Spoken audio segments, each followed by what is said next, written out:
নমস্কাৰ, মোৰ অন্য এটা ভিডিঅ'লৈ স্বাগতম জনাইছোঁ। আশা কৰোঁ আপোনালোক সকলো ভালে আছে।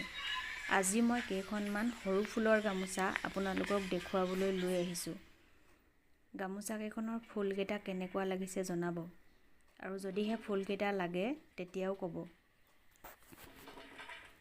গামোচা কেইখন যথেষ্ট দীঘল আৰু বহলো।